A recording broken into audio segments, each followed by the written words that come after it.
Hello, and welcome to another episode of White and Woke at Work. I'm Janelle Benjamin, and I'm here today with my guest, Kevin Monroe. Kevin is a managing partner, CEO, and founder of X Factor Consulting. And he has a wonderful podcast called This Extraordinary Life and a wonderful global community that participates in all things Extraordinary gratitude life and and all work. things gratitude, right? Yeah. We Yeah, focus we believe gratitude is the gateway to the extraordinary life, Janelle. And what does that mean, Kevin, for the layman? Well, I mean, just being grateful, having this orientation that everything in life that we receive is a gift creates in us a response that just allows us to step into the extraordinary. So, Janelle, when I look at myself, I see in all of my life, I've just felt that I was this ordinary guy, right? Ordinary person, but Mm-hmm, I've longed to live extraordinary life. mm-hmm, And so there was a point in time when I thought that meant, right, that only the exceptional people with exceptional beauty, brains, brawn, talent, any of that, only those are the people that get to live extraordinary lives. No, we all do, by choosing to do things that other people look at as ordinary, but we do those with extra focus, fervor, or flair, and the ordinary becomes extraordinary through little things we do every single day.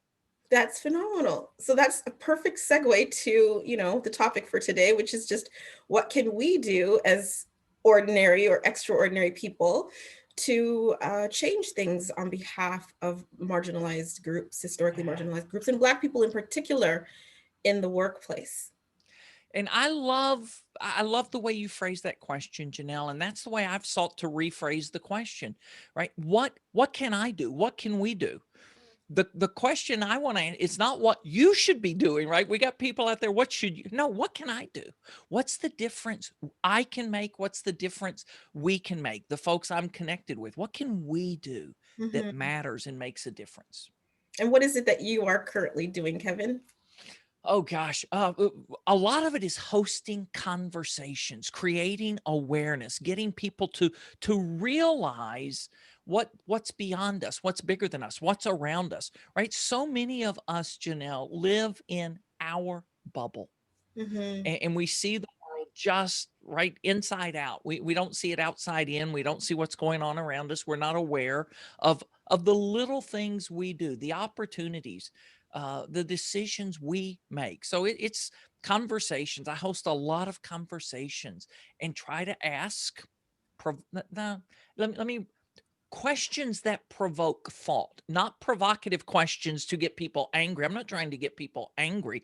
I'm trying to get people thinking, right? Trying to get people to just reflect and to be aware. For me, it all starts with awareness, right? That's I what I think there's so much synergies between what you do and what I do, through this show, which is really just hoping to raise awareness and educate people on the things that they can do in their yeah. spheres of influence to change things on behalf of historically marginalized groups and Black people in particular. We know of the challenges that they face in the workplace and Mm, other areas of society, right? We've just seen a huge report come out yesterday, just talking about anti-Black racism in so many different spheres of life, right? From mm, child welfare to policing to education, of course, healthcare. The disparities are disheartening.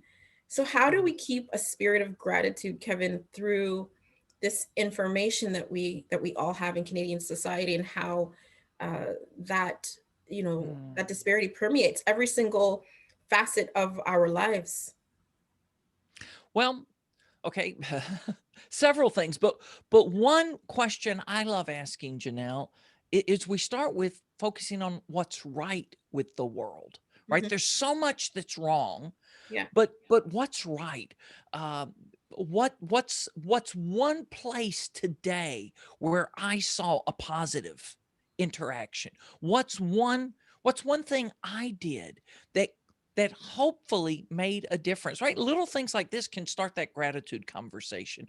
um, DeWitt Jones, um, who was a photographer for National Geographic for years, Mhm. had this beautiful video. Our mutual friend that introduced us, Marianne Kerr, introduced me to this film, What's Right with the World. Right. And so many of us, when we go through life with that orientation of what's wrong, then that's what we see. It's what we find. Right. Neuroscientists help us understand that what we look for is what we find. It's what we see. The Mhm. questions we ask direct us in the way we go and help us what we see. So gratitude starts with that, what's right with the world. It is not denying that there are things wrong with the world. It's not minimizing that at all, but it's just saying what's right. What's the one thing today? What's the one positive interaction? Yeah, and then the other thing that I like, and in my journey of the last couple of years, really goes around intention. Mhm. Right. So starting each day with the intention that I want to make a difference today. I want to be a bright light. I want to be a beacon of hope, and I want to shine light in dark places. So through your work in your consulting practice, is it really just coaching and motivating others to be that bright light that you say? Oh, no, it's also doing a lot with leaders, right? I love working with leaders and leadership teams Mhm. that start a culture change or result in a culture change. It may not start in a culture change, but it results in a culture change, right? And we start asking, what kind of workplace do we want, and how do we create that for everyone? And how does that work, I guess, relate to this current movement for social justice and anti-racism? Are you embedding that into your conversations with leadership teams? Um, Yes, not right now. So Mhm. I'll just in 2020, Okay. I've had less involvement with the consulting work I've done. Has a lot of that has changed. Um, Another way to say that is a lot of that dried up in a post-COVID world. So I Mhm. started looking, how do I respond? And that led to where I started doing a lot more around community, Mhm. creating community, hosting conversations. So this extraordinary life is a global community of those types of people, people like you, Janelle, that want to live an extraordinary life, make an extraordinary difference, work in an extraordinary way, and lead in extraordinary paths. So a lot of that is finding those opportunities. And then also a podcast that I host by that same name. That's where we start to have those conversations that we hope scale and influence others. And Mhm. then I do have a handful of leaders that I'm still actively involved with and helping them in their company shape the culture. Oh, okay. So, another phrase that I would say, or a word that's really important to me, has become more important to me this year, is belonging. Yeah. Belonging. And so, Janelle, I kind of approach things differently than others. That's not to say that my approach is right, right? It's just, it's what works for me. And I believe that everybody is looking for a place where we belong.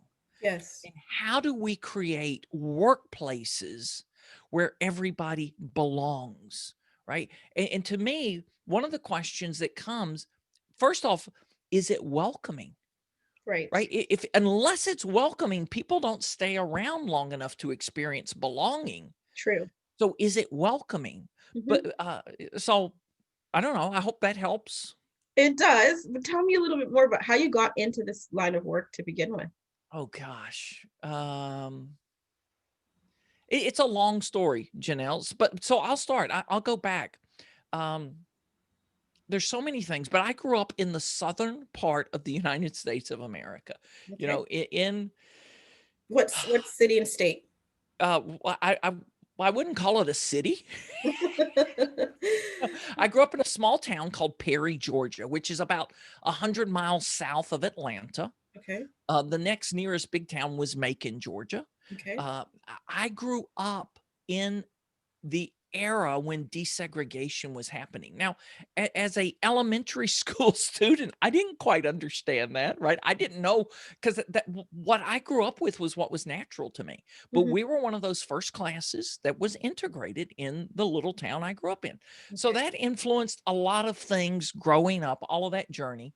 But from the time I was a teenager until this very day, I've had this strong desire to make the world a better place. Right? That's just something, I mean, I can really trace that back to when I was 14, 15 years old. And Right. as I trace my journey, Janelle, it's been a, very windy road, zigzag, of different times that I thought maybe this is how you make the world a better place. And then you pursue that. So I've worked in ministry settings. Okay. I've worked in the nonprofit setting. I've Mhm. worked as a consultant. I've worked in the corporate world. I've worked in startups. But all of those were part of this circuitous path Mhm. to make the world a better place. Um, so, Talk to me a little bit more about that desegregated South. mm, Like, you're growing up at a time where your school, I presume at first, is 100% white? no, no, no. When I started first grade, I had black classmates. Okay. Um, Now, probably a year or two before, there weren't. How many? Was it like 1 or 2? Was it a Oh no. sprinkling, or was it like half, Um, even half and half? no, it wasn't half and half. I would say there were. So I don't. I'd have to pull out a first grade picture and say, maybe a class of 2025 Yeah, and 4 or 5 would be black. black classmates. And what do you think And their experience was, looking back? Did they well, feel that belonging and that welcoming that you mentioned? so I can fast forward a few years. So elementary school, I'm not even sure to what degree I was aware of that, Mm, Janelle, seriously. yeah. Uh, but I had friends. David Porter was one of my closest friends. Okay, so I grew up in a small enough town Mhm. that you pretty much were in school with the same people for 12 years. Right. Same here. Right? Yep. Yeah. I mean, so it wasn't like you're mixed in classes every year. Cheryl Lewis, David Porter were 2 close friends of mine through all of that, Mhm. that were people of color. Okay. And then um, Ricky became a friend along the way. I don't remember Ricky being in my elementary school class, but a few years later, and then Garrett Hickey, right? Matilda Hobbs. These are folks, people of color, that became friends of mine along the way. But a couple of things I will tell you, defining moments, if you're interested in that. Of course, yes, that's why you're here. Oh gosh. What's a defining moment for you? So just take a moment, okay? April 4th, 1968. Okay. You know what day that was? I have no idea. I wasn't around. That was the day Martin Luther King was assassinated. Mm, So I'll date myself here. I was 8 years old at that time. okay. My father owned a bus company, a charter bus company, Mhm. and he had taken a group to a meeting. It was a church group that had gone to some kind of, regional meeting or something. I went along with him and we went to this restaurant. I remember the restaurant. This restaurant is still there to this day, a little bitty place called White Diamond Barbecue, Okay. in Bon Air or Kathleen, Georgia. I mean, out in the middle of nowhere, but Probably you has know, great food. oh yeah, great food. If Still I'm there. in the area, I still go by and get their barbecue, Right. because it was good barbecue. Yeah. But okay, so 1968, for you who are younger and only know 24-hour news cycles, and that you hear the news, you get it on your phone, you read a tweet, is the moment it happened. That's not how it was in 1968. Mhm. Walter Cronkite delivered the evening news, right, on CBS News, and that was the one everybody I knew watched. But I'm sorry, this is really, it's tough for me to share this, but this is one of those defining moments. Okay. The news anchor shares that Martin Luther King was assassinated, Mhm. and several people in the restaurant cheered. Oh my God. I've got goosebumps. I'm 8 years old, Right. Janelle. Yeah. Do you even understand what assassinated means? Well, they I'm not sure what you, but yeah, I mean, I maybe not instantly, but I knew he was killed, right? From what it was said. And I don't remember if the news reporter said assassinated, but Right. that's what, but at 8 years old, Janelle, I knew that was wrong. Yeah. There was something in me that just said, you don't cheer over someone's death, Right. period. Yeah. But that was so maybe that was the first awakening, Mm-hmm. Mm-hmm. right? I mean, maybe. Then a few years later, when I was in high school, I was a member of what was called the Key Club. Okay. What's And the key, but I don't know. I mean, it was it was some guys club, mm-hmm. and it was connected to the maybe one of the men's clubs in town. Okay, I don't want to call the name. I think there are two of them, but or that it could be, but whichever one it was, this was the student association of the men's club. The Okay. men's club in our town had monthly meetings or weekly meetings at a hotel. Yeah, Mm-hmm. they had weekly luncheons at a hotel. Once a month, they would invite some students from the high school key club to join them for their luncheon. Okay. Then we find out that our brothers of color were not welcome Yikes. to to attend the luncheon Mm-hmm. at the men's club. And I remember to this day, our faculty advisor, his name was Paul Shelton. Mm-hmm. Mr. Shelton, we called him Mr. Shelton at the time, but his name was Paul Shelton. He brought this to the club and told us about this. And he says, hey guys, what do you want to do? Right. And what we decided as a club, and I don't know, there 18, 20 of us in the club, Janelle. Mm-hmm. What we decided is if our brothers of color weren't welcome at the luncheon at the restaurant, none of us were going. Right? It's not, it just wasn't okay. Right. So you And were so principled even then. we principled even then, Janelle. So Yeah. what we did, we led to where we disassociated. We broke the charter of the Key Club Mm-hmm. and we surrendered our charter and we became the Yeoman's Club. And yeoman was a Latin word for servant. Yeah. And that was what we decided we wanted to be because we were in this together. Right. So those are moments that I remember. I remember civil rights marches that came through our town. Dr. King led a march through our town one time, right? Because I grew up in an oppressed city or Yeah. community. Like I say, it's kind of a stretch to call it a city. Yeah. But I mean, I grew up with that kind of oppression. But there And was so, it a mixed community in terms of being racial, like, you know, oh, homeowners are Black as well as white, or is it predominantly white? no, there were, so our community then was probably somewhere between um 60-40. Okay. It's a good mix. Now, here's what a couple of other things I do remember, Janelle. I mean, growing up as an impressionable kid, you see these things, you ask questions, you don't know what it means, Right. right?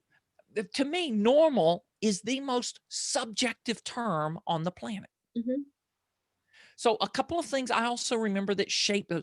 Okay, Dr. Gallimore, he was the medical doctor that was there were two that I remember. No, there were three medical doctors in our little town. One was a surgeon, but Dr. Gallimore was our family doctor. Okay. He had separate waiting rooms. There Was was an white entrance. man? Yeah, He's a white man. he was a white man. There was an entrance for colored people, Okay. which was what it was called at the time, colored, and there was an entrance for white people. I Right. didn't really know that, right? I mean, but I began questioning that. Right. And then I remember going to the grocery store, Mm-hmm. and I remember going to. I'm sorry, Janelle. I mean, I No, remember. this is reality. I want to Yeah, hear it. I remember going to the wrong water fountain. I Right. didn't know. I'm just 5 or 6 years old. I walk up to a water fountain to get water and I'm told you went to the wrong fountain. Okay. I went to the colored fountain. Right. But I So was you were being put in your place. I was being put in my place. The Yeah. other thing I remember, the little town I grew up in. Did you see the movie The Green Book? Yes. Okay, we had a motel that was the Ebony Motel. Mhm. And I remember asking my dad, what is this? And now my parents were not raised in the South. Okay, that's probably another thing that kind of makes a difference here. My parents, um, I was born in Ohio and we moved south because my dad was transferred in a job. Okay. So they were not natives to this area. But things like that, I guess that's hard for a dad to explain to a 5-year-old son that's asking, well, we're just driving it. Well, what's that? Well, it's a motel. Okay. And quite honestly, 5 years old, I'm like, Ebony? What, Mm, what, what, what, what does Ebony mean, Dad? Right. right. And then my dad's having to explain to me, this is a hotel, a Mhm. motel, not hotel, motel Right. for Place black for people. right. So that's the world I grew up in, Janelle. And just so many of those things. I saw the disparities. Right. I knew there were differences, but I didn't understand them. And you're just following the rules. You're Just just following the rules, yeah. right? Yeah. But then, like I say, in high school, we had that. Um, College, I remember being the only white student in one of my favorite classes at college, What class was it? religion and Mhm. the American Black experience. Oh, wow. And so I was the only white student in the class. And assignments, we read Malcolm X, read Dr. King. We listened to speeches of Malcolm X and Dr. King. I mean, going to the college library and getting really scratchy recordings, but listening to those speeches or sermons of Dr. King. And how did And that impact you? deeply, I mean, it was like, first off, I struggled to understand why the culture was what it was, right? Because, okay, so I just to contextualize, I was born in 1959. So things were already underway, right? So I'm 6 years old. So it's 1965 when I start school, I guess. Yeah. Schools were just being desegregated. So I mean, I wasn't old enough to understand court cases and all of that that's going on. We just go to school, and from the beginning, I recognize their differences, right? That their skin color differences, but I wasn't thinking these people couldn't. I wasn't told you don't talk to those people. Right, I but wasn't told. how do you end up the only white guy in, I guess, I'm presuming an elective course? Like, you've got to be there's got to be some curiosity there on Oh, your part. the big time curiosity. I mean, okay, so yeah, okay. So I'll tell you another funny one. I bless my mother's heart, right? My mother, it was a beautiful woman, delightful woman, Mhm, always served others, but grew up with a lot of the fears that had been put on her culturally. mhm. So I finished high school early to work so I could go to college because my family didn't have money to send me to college. I was the first in my family to attend college. Yep. I was working construction that I all that summer, and I remember the day when a guy that I worked with um, didn't have lunch, on the job site, and I said, "Oh, come home with me." He was a black man, black guy, Yeah, comes home with me. We're walking up the door to our house, and my mom looks out the door and sees this, and all of a sudden, I mean, just fear sets over of her. course. Yeah. What are the Like, neighbors gonna think? What if my husband comes home? you know, All of I that. mean, I just don't even think any different because I was just kind of taught if somebody's hungry, you give them a food, right? Right. So, hey, the guy's name was Boo, is what everybody called him. Hey, Boo, come home with me. And mom, she was kind, but she was just nervous, right? Because Janelle, I believe she was taught culturally Yeah. that she's about to be raped, murdered, or pillaged, Yeah. right? I mean, Yeah. Boo's gonna steal all the silverware. yeah, right. Not that we had any silverware. Yeah. But then, so my mother came along on this journey, and the very next year, I'm at my freshman year of college, and I go off to a college in Kentucky, and there was a musical group from the college that was on tour that spring break, Right. and there was um, a guy in the group We called him bro. He was tall. He was from Jamaica, but he had dark skin, Mhm. right? And so this is in the era when groups went out like that. Host homes took those people in. Right? You stayed. So the next year, my mother made so much progress. Rather than being fearful, I said, "Hey, mom, this group's coming through college on spring break, looking for host homes. Is it okay if bro stays with us?" Yeah. And I explained, bro's a person. She goes, "Yeah, that'll be fine." So she's Probably polite. because not, pardon? She's polite. I mean, she was really happy with it. She was fine with it and got to know me. He was just a delightful person, right? He's a Right. fun guy.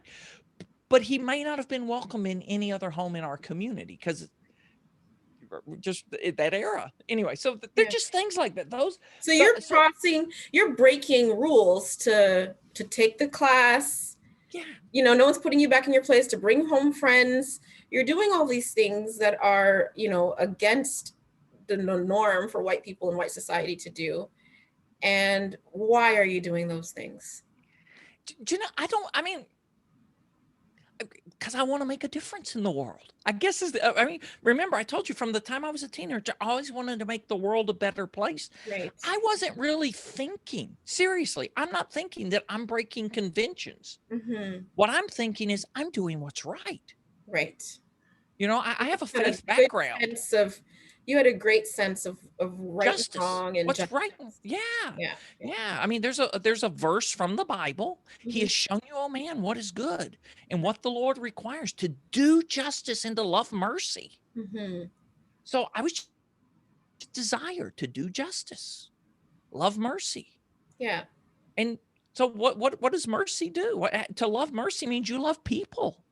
For My friend Boo at work's hungry. Gosh, we have food at our home. Come have a sandwich with us, Yeah. right? Yeah. I mean, it was just kind of, it's how, so I guess here's the thing that I would say. It's how I was taught, was to be kind to people. Mm-hmm.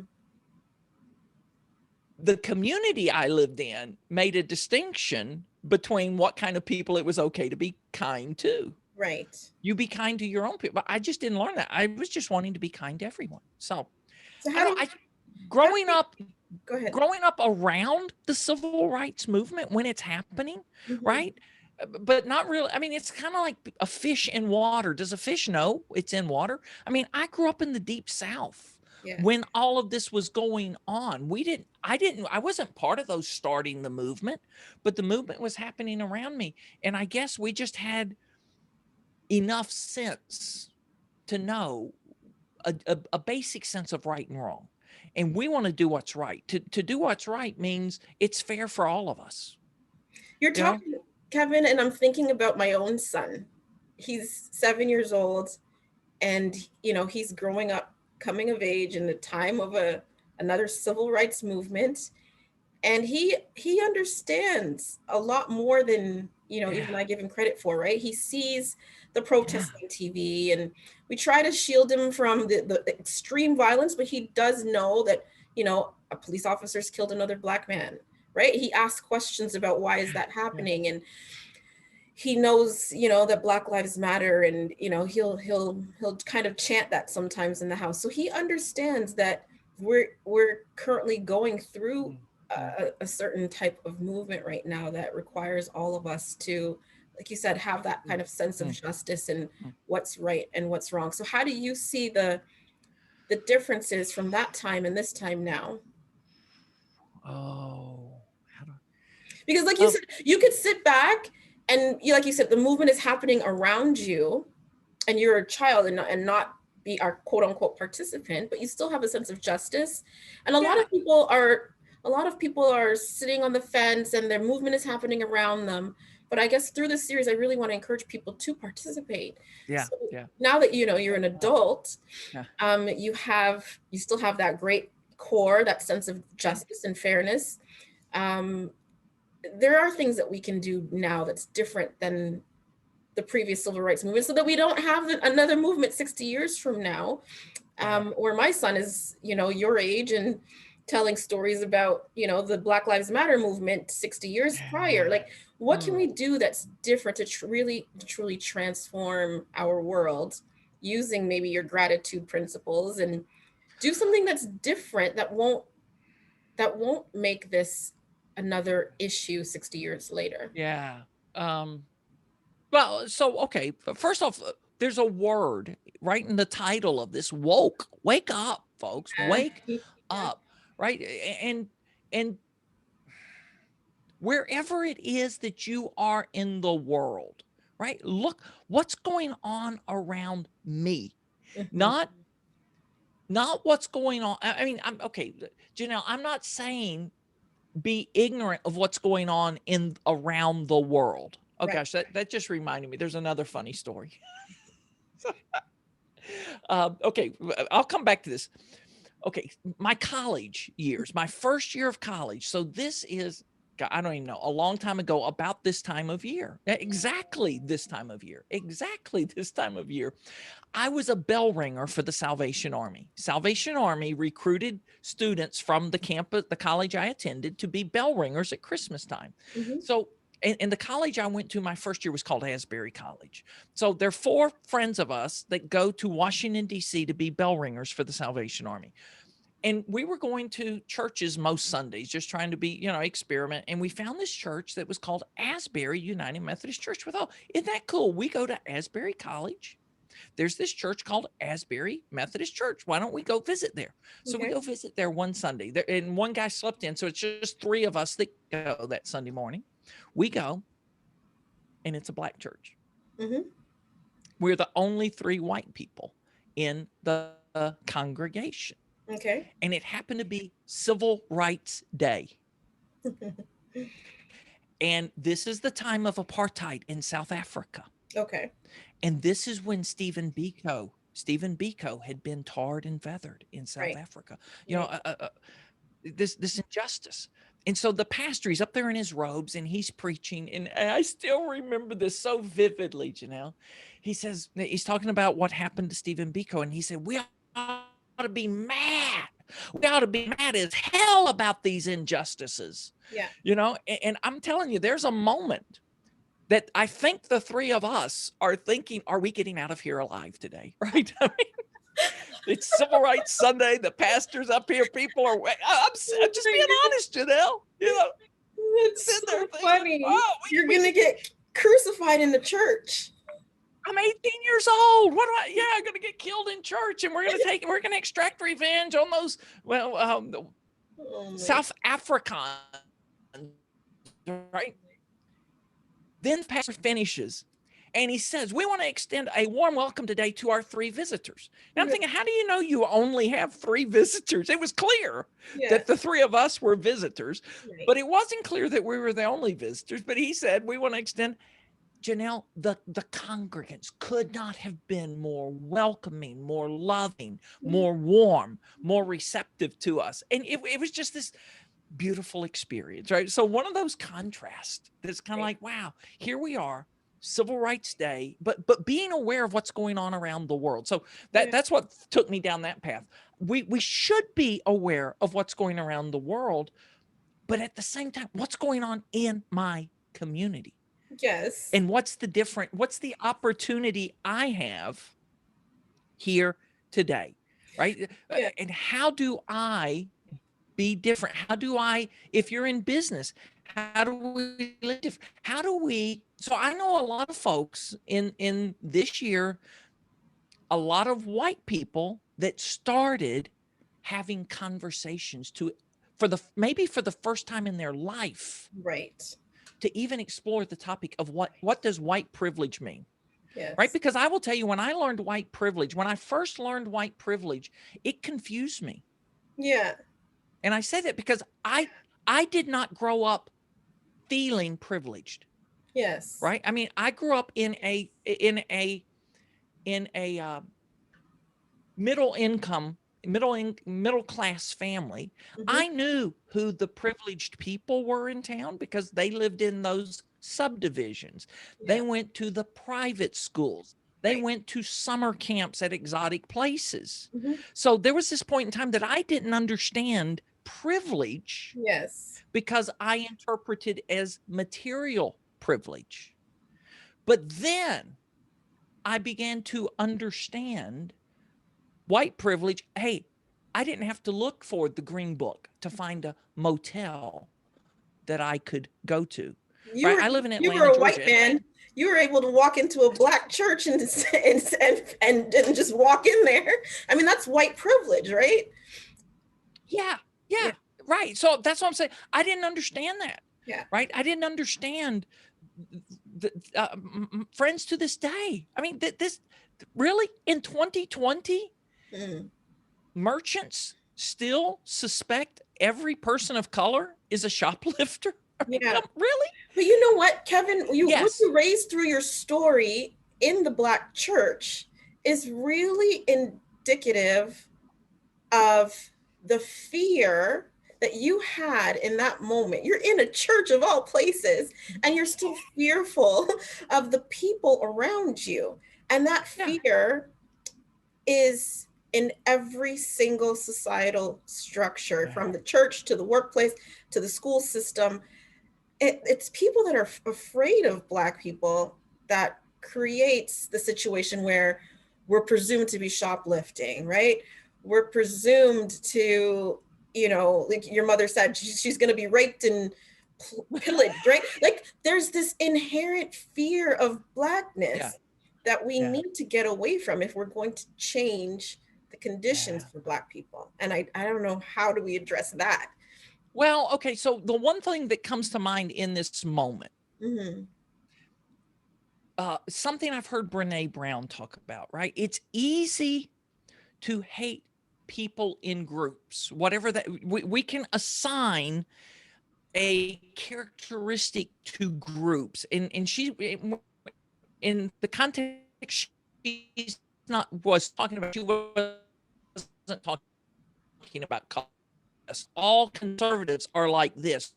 We can make those characteristics about groups, but then when we get to know somebody personally, we go, oh, but they're different. They're not like that group, right? So all liberals are whatever, except for that Catholic nun. I mean, that's the story she tells that I knew in school. She was a social justice fighter, but she was kind and compassionate. So part of this goes to get to know people personally. Yeah. Yeah. Develop relationships with people. So I have a friend. How does he say it? You know, spend time. Spend time Mm-hmm. with people not like you Yes. and people that don't look like you, right? I think it was like this benediction. May your table be filled with people not like you. Yeah. That's You a know, so fantastic one. pardon? I said that's a fantastic benediction, because you're right. It speaks to the fact that familiarity will drive out the contempt that you might have for someone that's not like you. Yeah. So my mother had this fear of, right, Black people until I bring Black people home. And she goes, well, he was a really nice young man. Right. Yeah. Yeah, Mom, he is. He's We a have to friend of mine. demystify what people think about others, Yeah. by, like you Yeah. said, being around them. That is Personalizing. personalize it. That's truly, truly compelling. Kevin, I really thank you for coming on today, sharing your really insightful and profound stories. It was lovely getting to know you. And if people need to reach you, you're available on LinkedIn, I presume, as Kevin Monroe, but where else can they get a hold of you? So, Janelle, I make it easy. +1 404 713 0713. There you have it, folks. Thank you. Call, text, WhatsApp. I mean, whatever. I mean, but I am on LinkedIn. Mhm. You can find me, KevinDMonroe.com. But seriously, I invite the text, the call. Thank you so much, Let's Kevin. connect. Let's connect. I appreciate you coming on today, and thank you all for watching another episode of White and Woke at Work. Do not forget to hit the like, share, and subscribe button below, and we'll see you for another episode. Thank you so much. Kevin, it was lovely having you. Thank you, Janelle.